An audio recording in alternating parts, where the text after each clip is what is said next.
Hello, good morning all. आज हम cost accounting में नया चैप्टर शुरू करेंगे, मटेरियल कंट्रोल, सामग्री नियंत्रण। मटेरियल कंट्रोल, सामग्री नियंत्रण।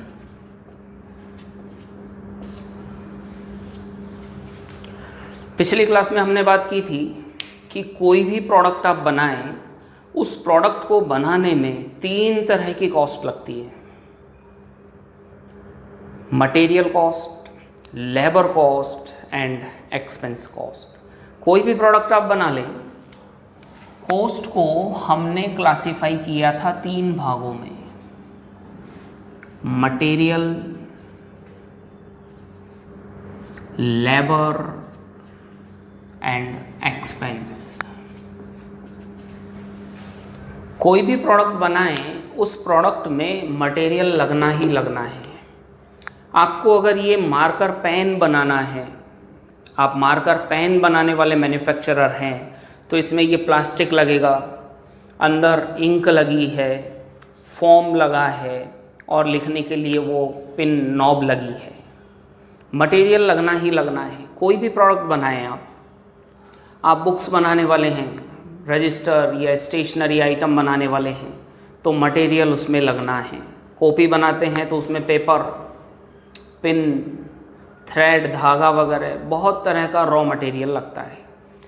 बट ये मटेरियल ऑटोमेटिक प्रोडक्ट नहीं बन जाता, इसमें इसकी भी आवश्यकता होती है, लेबर की भी। ये प्लास्टिक, ये फोम, ये इंक मिल करके ऑटोमेटिक प्रोडक्ट नहीं बन सकता। इसको प्रोडक्ट या फिनिश्ड गुड्स बनाने के लिए लेबर की आवश्यकता होगी, श्रमिकों की आवश्यकता होगी। बिना मजदूरों को मजदूरी चुकाए मटेरियल ऑटोमेटिक प्रोडक्ट नहीं बन पाएगा। इसके अलावा और भी बहुत सारे खर्चे होंगे। ये मटेरियल और लेबर क्या रोड पे बैठ करके ये पेन बनाएंगे? नहीं, नेचुरली इन आवर फैक्ट्री। और फैक्ट्री में और भी बहुत सारे खर्चे होंगे। फैक्ट्री का जगह का किराया लगेगा, लाइट का बिल, टेलीफोन बिल, मशीन्स वगैरह भी है तो मशीनों का डेप्रिसिएशन, उनका ऑयल ग्रीस, उनका रिपेयर एंड मेंटेनेंस, और भी ढेर सारे खर्चे लगेंगे। इसके अलावा ऑफिस एंड एडमिनिस्ट्रेशन से रिलेटेड खर्चा भी अपना रहेगा, बहुत सारे अदर एक्सपेंसेस। तो हमने पिछली क्लास में बात करी थी कि कोई भी प्रोडक्ट बनाओ, उसमें 3 तरह की कॉस्ट लगेगी, material cost, labour cost and expense. मकान भी आप लोगों को बनाना है, तो मकान बनाने के लिए मटेरियल लगेगा, सीमेंट, मिट्टी, पानी, ईंटें, पत्थर वगैरह वगैरह। लेबर भी लगेगी, मज़दूरों को मजदूरी भी देनी पड़ेगी। इसके अलावा बहुत सारे अदर एक्सपेंसेस भी होंगे, जैसे कोई मशीन कभी किराए पर लाए तो उसका किराया, या और भी कोई आइटम उसका रेंट, या other expenses, petrol, diesel, light bill, other expenses. कोई भी प्रोडक्ट आप बना लें, कहीं भी उसमें कॉस्ट कितने तरह की रहेगी? जनरली 3 तरह की, मटेरियल, लेबर एंड एक्सपेंस। हम आज फोकस करेंगे केवल मटेरियल के ऊपर, क्योंकि हमारे चैप्टर का नाम ही क्या है? Material control. मटेरियल, केवल हम मटेरियल के बारे में बात करेंगे। मटेरियल को भी हमने पहले डायरेक्ट एंड इनडायरेक्ट में बांट दिया था, बट आज हम बात करेंगे कि मटेरियल कॉस्ट इन तीनों कॉस्ट में सबसे महंगा आइटम है। मटेरियल का खर्चा in comparison of other cost that is costly. Material की लागत सबसे महंगी है इन अन्य की तुलना में। बताओ, क्या मटेरियल की कॉस्ट को कंट्रोल करना चाहिए कि नहीं करना चाहिए? सामग्री की लागत, मटेरियल सबसे महंगा आइटम, क्या इसकी कॉस्ट को कंट्रोल करें कि नहीं? अगर आपने मटेरियल की कॉस्ट को कंट्रोल किया, रिड्यूस किया, कम किया, तो आपकी मटेरियल कॉस्ट क्या हो जाएगी? कम हो जाएगी। मटेरियल की कॉस्ट कम होगी तो आपकी टोटल कॉस्ट भी क्या हो जाएगी, कम। हम क्या चाहते हैं कि हम जो प्रोडक्ट बना रहे हैं उसकी लागत क्या है, कम। तो नेचुरली अगर आप चाहते हो कि आपकी टोटल कॉस्ट कम आए तो उससे पहले आपको मटेरियल की कॉस्ट को क्या करना पड़ेगा, कम। अगर आपके मटेरियल की कॉस्ट कम हुई तो आपकी टोटल कॉस्ट भी होगी कम, और अगर टोटल कॉस्ट हुई कम तो आपका प्रॉफिट वो क्या होगा, ज़्यादा। और आप लोग चाहते क्या हैं, if you are a manufacturer, अगर आप एक निर्माता हैं तो हमारा लक्ष्य क्या है, हम क्या चाहते हैं, न्यूनतम लागत और अधिकतम लाभ। Cost should be minimized, cost कम से कम होनी चाहिए और हमारा प्रॉफिट मैक्सिमाइज, ज़्यादा से ज़्यादा होना चाहिए। अगर आप इस लक्ष्य को, इस गोल को अचीव करना चाहते हैं तो you must control material cost. अगर आप लागत कम करना चाहते हैं, अपना प्रॉफिट बढ़ाना चाहते हैं, तो आपको आपके मटेरियल की कॉस्ट को क्या करना होगा, कम करना होगा। अगर आपने मटेरियल की कॉस्ट को कम किया तो मटेरियल कॉस्ट कम होगी, देन टोटल कॉस्ट कम होगी, तो आपका प्रॉफिट भी बढ़ेगा। हालांकि कॉस्ट के कितने एलिमेंट्स हैं, 3। इनमें सबसे महंगा आइटम कौन सा है, मटेरियल। इसलिए हम पहले मटेरियल की बात कर रहे हैं कि हाउ वी कैन कंट्रोल और रिड्यूस आवर मटेरियल कॉस्ट। इस चैप्टर में हम पढ़ेंगे कि how we can control material cost. इस चैप्टर को पढ़ने का हमारा पर्पज है to control our material cost, कि मटेरियल को कॉस्ट को हम कैसे कंट्रोल करें। इस चैप्टर को और पढ़ने का हमारा मकसद है टू रिड्यूस मटेरियल लॉसेस, कि मटेरियल से रिलेटेड, सामग्री से संबंधित जो भी नुकसान होने की संभावना है, लॉस होने की संभावना है, उसको हम क्या करेंगे, रिड्यूस करेंगे, कम करेंगे। ये भी पढ़ना इस चैप्टर में हमारा मकसद होगा। इसके अलावा स्टोर डिपार्टमेंट से रिलेटेड जितना भी एडमिनिस्ट्रेशन, मैनेजमेंट और रजिस्टर वर्क है, ऑफिशियल वर्क है, वो सारा स्टोर डिपार्टमेंट से रिलेटेड मैनेजमेंट अपन यहाँ पर देखेंगे।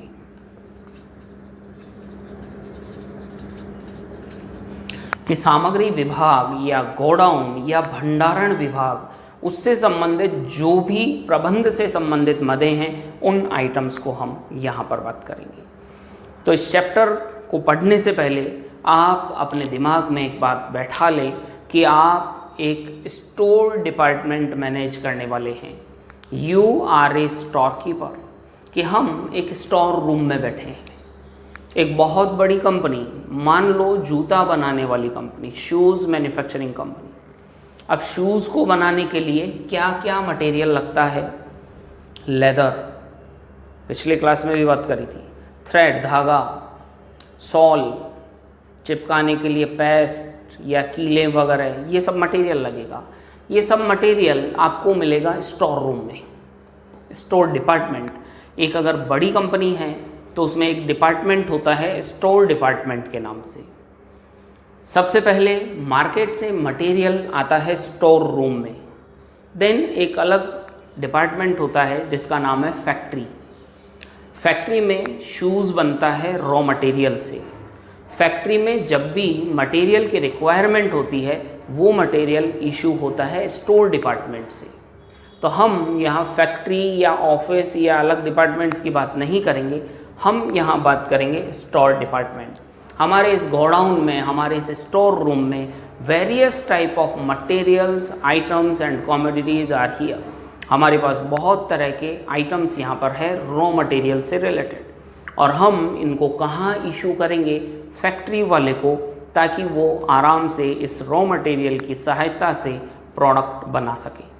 तो इस चैप्टर में हम स्टोर डिपार्टमेंट से रिलेटेड पूरा मैनेजमेंट देखेंगे। कब मटेरियल आया, कब मटेरियल गया, मटेरियल कब खरीदना है, कितना खरीदना है, किससे खरीदना है, किस रेट में खरीदना है, सभी स्टोर डिपार्टमेंट से रिलेटेड सभी क्वेश्चन मार्क्स हम यहाँ पर स्टडी करेंगे। स्टोर डिपार्टमेंट का मैनेजमेंट कॉस्ट रिड्यूस करने के हिसाब से बहुत ही इम्पॉर्टेंट है। तो ये हम इस चैप्टर में बात करेंगे। आप चाहें तो एक बार इसका स्क्रीनशॉट ले सकते हैं। यस, अब हम बात करेंगे कि मटेरियल की कॉस्ट को कैसे कंट्रोल किया जाए, how we can control our material cost. और दूसरा, स्टोर डिपार्टमेंट का एफिशिएंट मैनेजमेंट कैसे हो so that we can reduce our material cost. Store department का इफ़ेक्टिव मैनेजमेंट अगर आपको करना है, मटेरियल की कॉस्ट को अगर आपको रिड्यूस करना है, कम करना है, मटेरियल से रिलेटेड लॉसेस को कम करना है, वेस्टेज और स्क्रैप को कम करना है, सही समय पर सही सामग्री का क्रय करना है, सही समय पर सामग्री का निर्गमन करना है, तो आज के समय में बहुत सारी तकनीकों का विकास हो चुका है। Various techniques have been developed, बहुत सारी तकनीकों का विकास हुआ। हम उन सभी तकनीकों का यहाँ पर अध्ययन करेंगे। हम इसमें सबसे पहली तकनीक की बात करेंगे, वेरियस स्टॉक लेवल्स।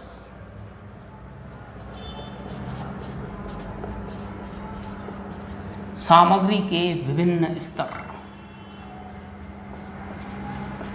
सामग्री के विभिन्न स्टॉक स्तर। आज हम पहली टेक्निक स्टार्ट कर रहे हैं। कैपिटल ए हेडिंग मैंने इसको दिया है, वेरियस स्टॉक लेवल्स को।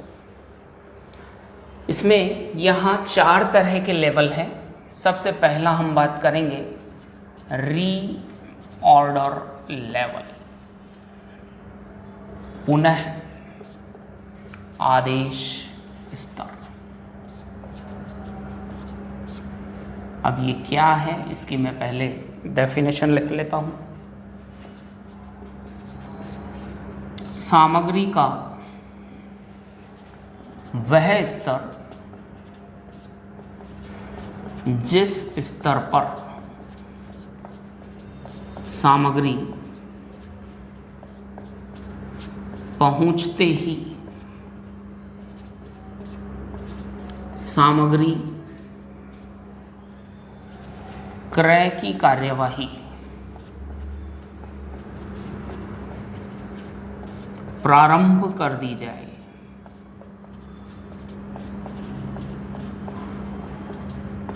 पुनः आदेश स्तर कहलाता है। Level of material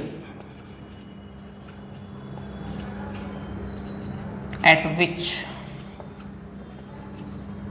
purchase activity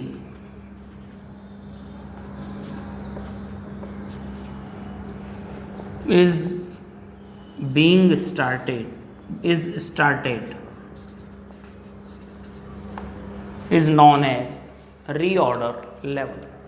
अब इसको आप एक एग्जाम्पल के थ्रू समझें कि व्हाट इज रीऑर्डर लेवल, पुनः आदेश स्तर क्या है। हमारा टारगेट है मटेरियल की कॉस्ट को कम करना और स्टोर डिपार्टमेंट का पूरा मैनेजमेंट देखना।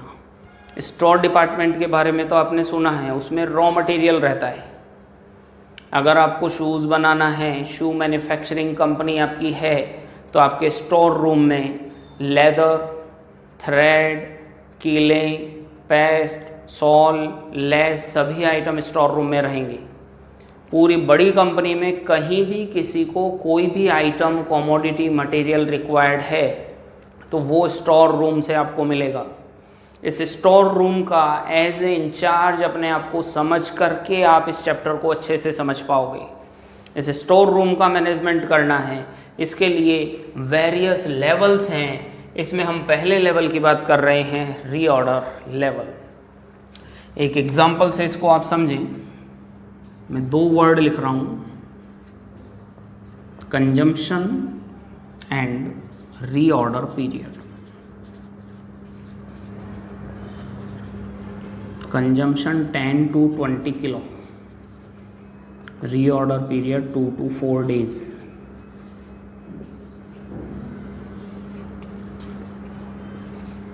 इन दोनों शब्दों का मतलब समझे पहले।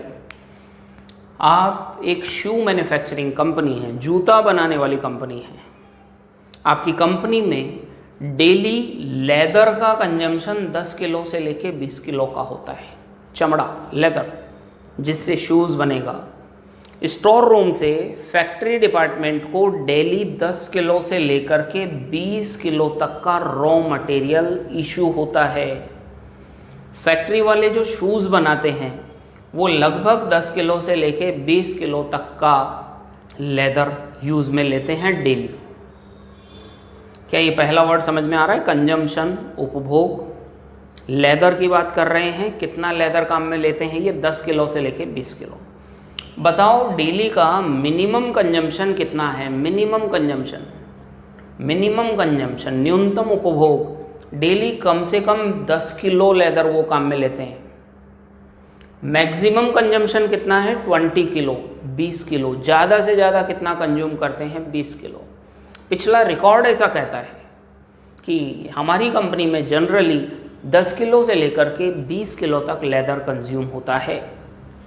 बताओ एवरेज कंजम्पशन कितना है? एवरेज दोनों के बीच का एवरेज, या 10 + 20 डिवाइडेड बाय 2, तो एवरेज कंजम्पशन कितना आ रहा है? 15 किलो।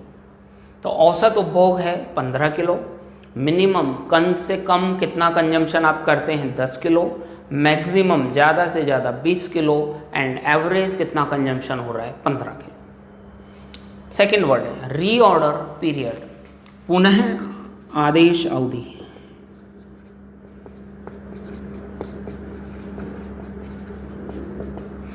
रीऑर्डर पीरियड का मतलब है कि आपको जो रॉ मटेरियल चाहिए लेदर, ये मान लो आगरा से आता है।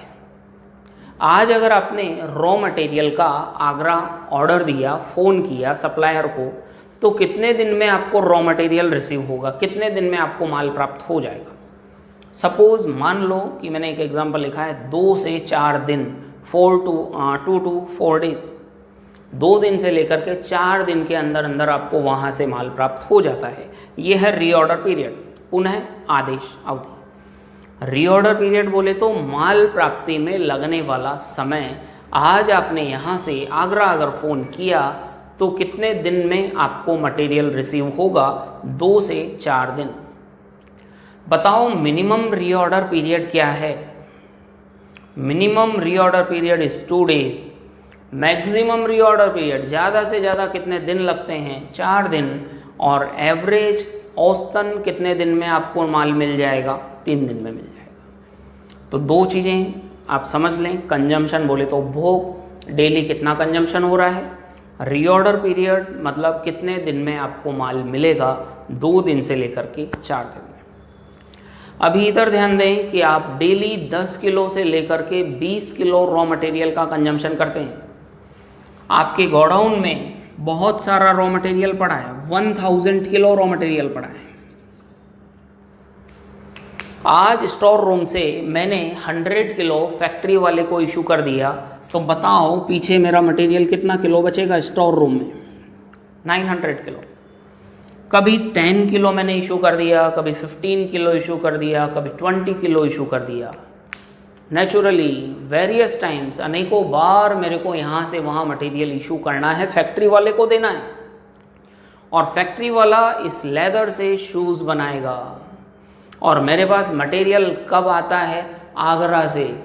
जब मैं परचेज का ऑर्डर देता हूँ तो मेरे पास मटेरियल आता है। कभी मटेरियल जाएगा, कभी मटेरियल आएगा। तो नेचुरली स्टोर रूम में मटेरियल का जो हमारा लेवल है, सामग्री का जो स्तर है, वो धीरे धीरे कम होगा, कभी एकदम से बढ़ जाएगा। मान लो हमारा मटेरियल कभी 800 किलो, कभी 500 किलो, कभी 100 किलो, कभी 80 किलो होगा। एक छोटा सा सवाल बताएं, आप गोडाउन में कितना मटेरियल रह जाएगा कि आप आगरा वाले को फ़ोन करेंगे कि हमारे को इतना मटेरियल अगेन भेज दो? आप आगरा वाले सप्लायर को परचेज का ऑर्डर कब देंगे? 1000 किलो माल मेरे पास गोडाउन में है, मेरे को 500 किलो मटेरियल और मंगाना है। क्या मैं आज 1000 किलो मेरे पास गोडाउन में है, मैं उसको फ़ोन कर दूं?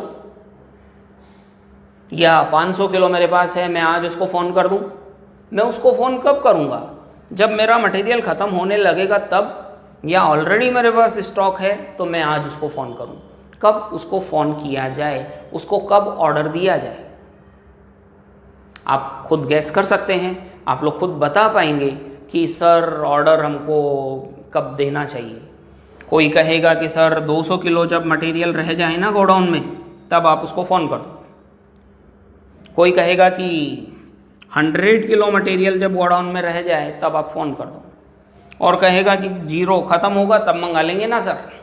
नहीं, ख़त्म होने के बाद नहीं मंगाएंगे। अगर ख़त्म हो गया तो फिर लेबर मज़दूर लोग क्या करेंगे? ख़त्म होने के बाद फ़ोन करेंगे तो आने में फिर 2-4 दिन लगते हैं, तो 2-4 दिन तक मज़दूर बेकार रहेंगे, फालतू रहेंगे। तो एक बार के लिए मन से आप बता दें कि कितने दिन का कंजम्पशन आपके पास रहेगा, तो आप उसको फ़ोन करने वाले हैं। कोई 200 किलो, कोई 100 किलो, कोई 100 किलो। मान लेते हैं कि आप 100 किलो पर ये देंगे, क्या ऑर्डर देंगे कि जैसे जैसे आपका मटेरियल कम होते होते 100 किलो पर आ जाएगा, तो फिर आप आगरा वाले को फ़ोन कर देंगे कि हमें 500 किलो या 800 किलो, जितना भी आपको रिक्वायर्ड है उतना किलो मटेरियल सेंड कर दो, भेज दो। तो ये जो 100 किलो का लेवल आया, इसी 100 किलो के लेवल को हम जानते हैं इस नाम से, री ऑर्डर लेवल, पुनः आदेश स्तर। देखो ये डेफिनेशन आपको अब समझ में आएगी। सामग्री का वह स्तर जिस स्तर पर सामग्री पहुंचते ही क्रय संबंधी कार्यवाही प्रारंभ कर दी जाए।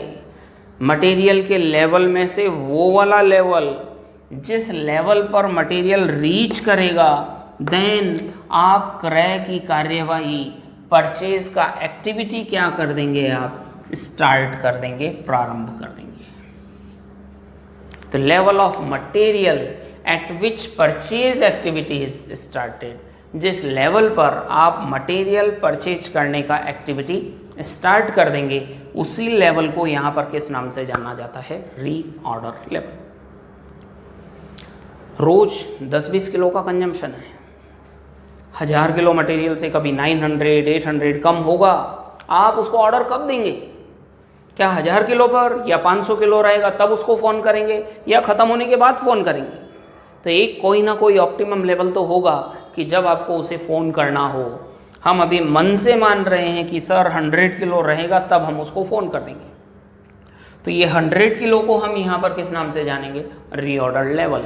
हमने एक लेवल फिक्स कर लिया, इसी लेवल पर इतना मटेरियल जब आएगा तुरंत उसको फ़ोन कर देंगे कि हमें नया माल पुनः भेज दो। But 100 kilo is it optimum level? क्या ये अनुकूलतम स्तर है? क्या कोई कह रहा है कि सर 150 किलो रहेगा जब फ़ोन करेंगे, कोई कहेगा कि 80 किलो रहेगा जब करेंगे, कोई कहता नहीं सर अपने तो आराम से 300-300 किलो रहे ना तभी फ़ोन कर दो, क्या पता कल ना आए नहीं आए, हड़ताल वगैरह हो जाए, ट्रक वालों की टाइम पे मिले ना मिले। तो सबकी अलग अलग विचारधारा है। तो हमें क्या करना चाहिए? हमारा ऑप्टिमम लेवल, अनुकूलतम रीऑर्डर लेवल क्या हो? अगर आप आपका अनुकूलतम रीऑर्डर लेवल ज्ञात करना चाहें तो इसके लिए एक फॉर्मूला है, आप इस फॉर्मूले का उपयोग कर सकते हैं। रीऑर्डर लेवल अगर आपको फाइंड आउट करना है, रीऑर्डर लेवल इक्वल टू, तो इसका एक फॉर्मूला है, मैक्सिमम कंजम्पशन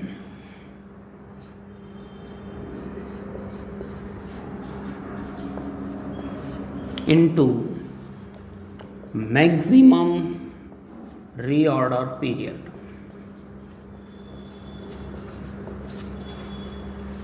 आपको अगर ऑप्टिमम लेवल चाहिए, सबका आंसर एक हो कि यस इतना रहे तो ही फ़ोन करना है, तो सबका जवाब एक होगा। For this use this formula, इसके लिए आप इस फार्मूले का इस्तेमाल करें, इससे आपको अनुकूलतम स्तर ज्ञात होगा। रीऑर्डर लेवल कब फ़ोन करें, कब आगरा वाले को आदेश दें कि हमें इतना माल भेज दो, तो उसके लिए आप ये फार्मूले का उपयोग करें। देखो चेक करते हैं, ये एग्जाम्पल मैंने लिखा है इन डाटा से आप ये फॉर्मूला यूज़ कर सकते हैं।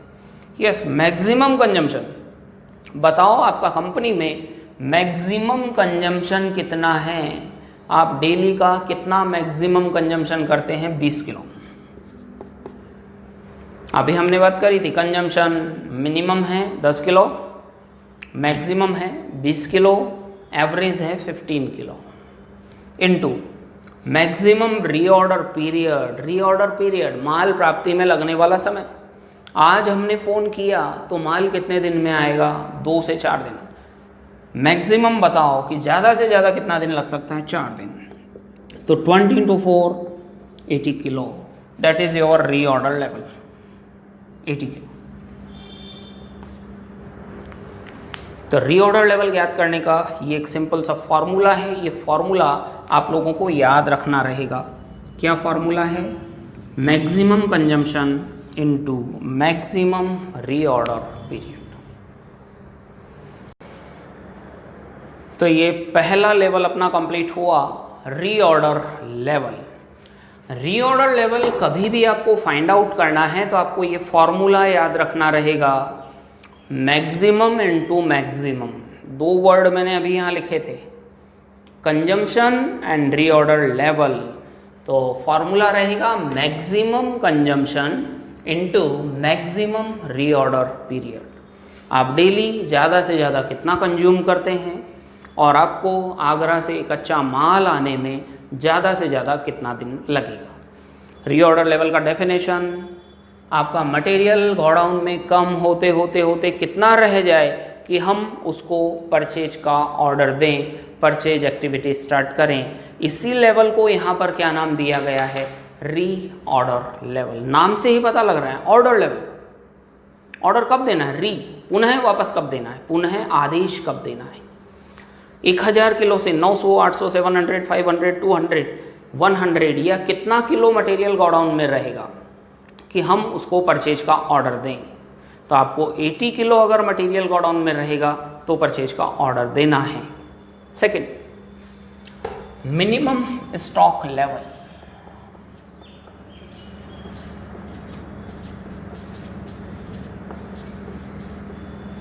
न्यूनतम स्कंध स्तर। यस, अभी हम इसकी बात करेंगे। इसका मतलब है सामग्री का वह स्तर जिससे कम सामग्री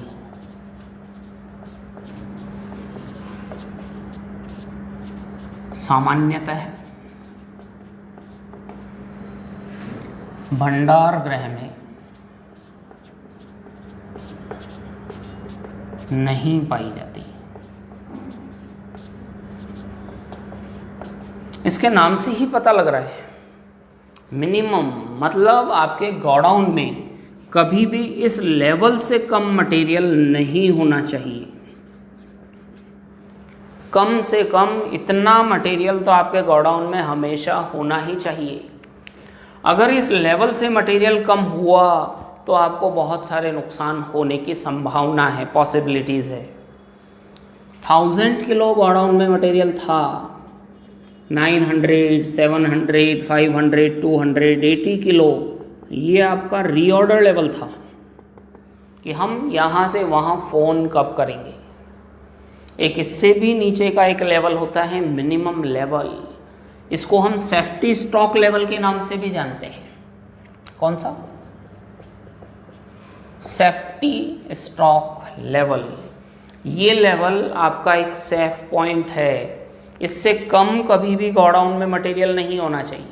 अगर इससे कम हुआ तो यू आर अनसेफ। मान लो कि हमारी इच्छा है कि 20 किलो तो एनी टाइम गोडाउन में मटेरियल होना ही होना चाहिए, 20 किलो से कम कभी भी नहीं। अगर 20 किलो या 15 किलो से कम कभी मटेरियल हुआ तो कभी भी गोडाउन में आपका मटेरियल एनी टाइम फिनिश हो सकता है। अगर मटेरियल ख़त्म हो गया तो फैक्ट्री में जो वर्कर्स हैं, लेबरर्स हैं, वो फ्री रहेंगे। उनको आपको फ्री में, फोगट में, बिना वर्क के भी आपको उनको सैलरी वेजेज का पेमेंट करना पड़ेगा। और जब स्टोर में मटेरियल ही नहीं, फैक्ट्री में प्रोडक्शन ही नहीं तो आपका कंपनी चलाना किस काम का, सब कुछ बेकार। तो ध्यान रहे इस लेवल से कम कभी भी मटेरियल गोडाउन में नहीं होना चाहिए। इसी लेवल का नाम है मिनिमम स्टॉक लेवल। नाम से ही पता लग रहा है कि कम से कम इतना तो मटेरियल होना ही चाहिए। बट कम से कम कितना? कोई कहेगा कि सर 50 किलो, कोई कहेगा 20 किलो, कोई कहेगा 15 kilo.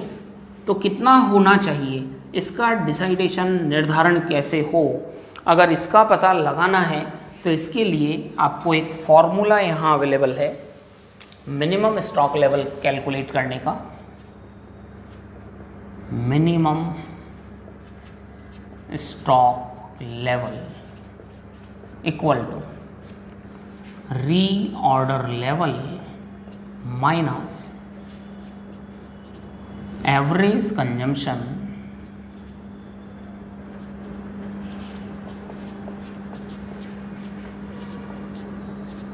into average reorder period। ये मिनिमम स्टॉक लेवल कैलकुलेट करने का फॉर्मूला है। रीऑर्डर लेवल, अभी अभी हमने रीऑर्डर लेवल निकाला था, ऊपर कितना आया था 80। इसमें से दो आइटम माइनस कर दो, average into average. Average consumption, अभी मैंने कंजम्पशन आपको बताया था कितना था, 10 से 20 किलो, और रीऑर्डर पीरियड था 2 से 4 दिन।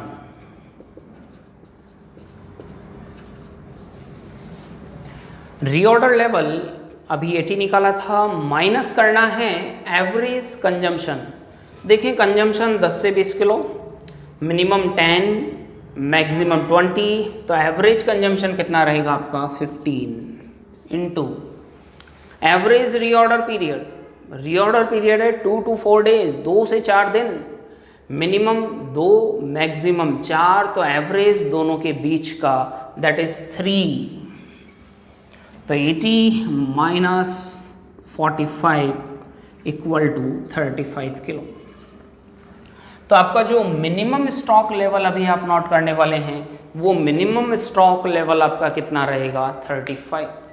कि एनी टाइम आपके गोडाउन में कभी भी मटेरियल का लेवल कम होते होते होते 35 से कम नहीं जाना चाहिए। अगर इससे कम गया तो you are unsafe, that is your safety level. तो दो लेवल की अपन ने बात करी है, एक तो है रीऑर्डर लेवल और एक है मिनिमम स्टॉक लेवल। इसकी डेफिनेशन भी आपको पता हो और इसका फॉर्मूला भी आपको पता होना जरूरी है। मिनिमम स्टॉक लेवल नाम से ही पता लग रहा है, इससे कम कभी गोडाउन में ना हो। रीऑर्डर लेवल का मतलब ऑर्डर लेवल, ऑर्डर कब देना है, 80 किलो रहे तब, 100 किलो रहे तब, या 120 किलो रहे तब। फॉर्मूला याद रखना है, इसमें maximum consumption into maximum reorder period, and minimum stock level का फॉर्मूला है reorder level minus average consumption into average reorder period. आप चाहें तो इसका भी एक स्क्रीनशॉट ले लें। मिनिमम स्टॉक लेवल, यस, तो दो लेवल अपने अभी कंप्लीट हो गए हैं। अभी थर्ड लेवल की हम बात करेंगे, मैक्सिमम स्टॉक लेवल।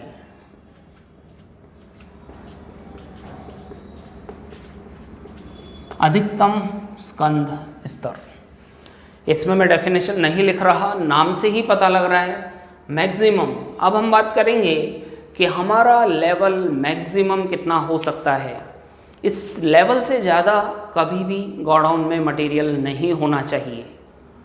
अगर इस लेवल से ज़्यादा मटेरियल हुआ तो बहुत सारे नुकसान की संभावना। आप बताएं आपका डेली लेदर का कंजम्पशन कितना हो रहा है, 10 to 20 किलो, 10 से 20 किलो, और मैं कहूँ कि मैंने कंपनी में 5000 किलो मटेरियल स्टॉक कर लिया है, 5000 किलो, 5 टन्स। इज इट गुड और नॉट?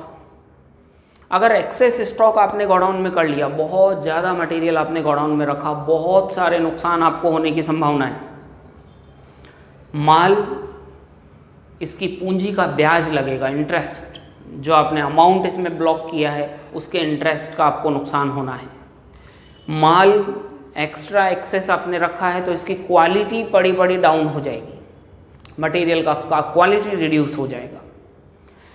इंश्योरेंस प्रीमियम भी देना पड़ेगा, माल का आपको बीमा करवाना पड़ेगा, क्या पता कल ना कहीं आग लग गई, चोरी हो गया तो। स्टोर कीपिंग एक्सपेंसेस भी आपका होगा, अगर जगह खुद की नहीं है तो रेंट एक्सपेंसेस, सुपरवाइज़र, वॉचमैन, चौकीदार वगैरह, इनका भी खर्चा आपको इसके ऊपर करना रहेगा।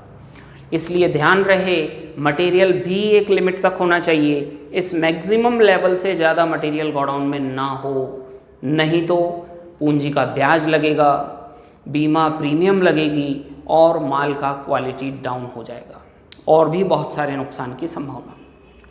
अगर आप पता लगाना चाहते हैं कि आपके गोडाउन में मैक्सिमम लेवल क्या हो तो वो आप इस फॉर्मूले से कैलकुलेट कर लें।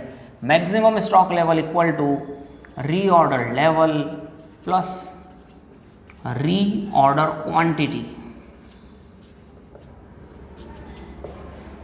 माइनस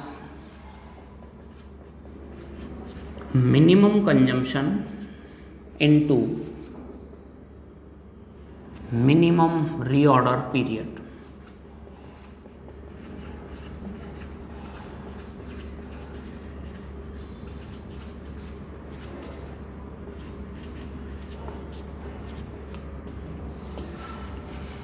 तो मैक्सिमम स्टॉक लेवल अगर आप फाइंड आउट करना चाहते हैं तो आपको ये फॉर्मूला काम में लेना है। अभी वही एग्जांपल अपना बेस बना लो जो मैंने अभी लिखा था। बताओ रीऑर्डर लेवल कितना आया था, 80 kilo, plus reorder quantity, yes ये नया वर्ड लिखा है मैंने अभी, इसका मतलब समझो। रीऑर्डर क्वांटिटी का मतलब है कि आप आज यहाँ से आगरा फ़ोन करने वाले हैं, यहाँ से ऑर्डर देने वाले हैं, कितनी क्वांटिटी का ऑर्डर देंगे, कितने किलो मटेरियल आप आगरा से मंगाएंगे। मान लो हमारा ऑर्डर क्वांटिटी 500 किलो होगा तो 500। अगर आप 1000 किलो मटेरियल मंगाते हैं तो 1000, अगर 200 किलो का ऑर्डर देते हैं तो 200। ये आपको क्वेश्चन में गिवन रहेगा। सपोज अभी हम मान लेते हैं कि हमारा ऑर्डर क्वांटिटी, ऑर्डर कितनी यूनिट्स का हम देंगे 500 किलो का, माइनस मिनिमम कंजम्पशन।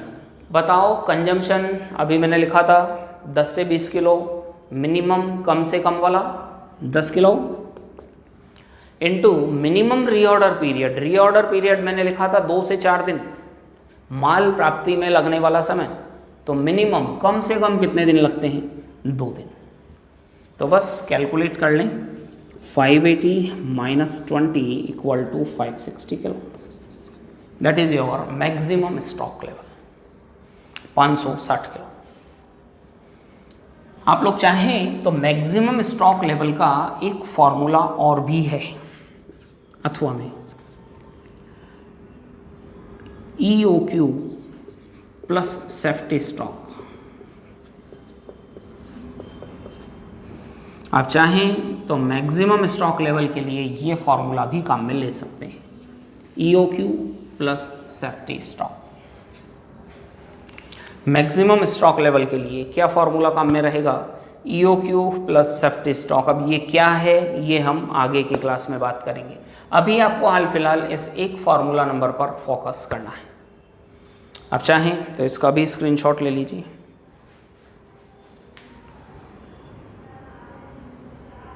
यस, अभी आज का लास्ट एक लेवल और बचा है, that is average stock level. Average stock level, average मतलब मिनिमम और मैक्सिमम के बीच का इसका फॉर्मूला रहेगा, minimum stock level plus maximum stock level divided by 2। Averagely godown में कितना मटेरियल होना चाहिए, minimum plus maximum divided by 2। अभी जो आपने मिनिमम स्टॉक लेवल कैलकुलेट किया था वो आया था 35, मैक्सिमम लेवल जो कैलकुलेट किया था वो आया था 580 एंड डिवाइडेड बाय 2। 580 या 560? 560।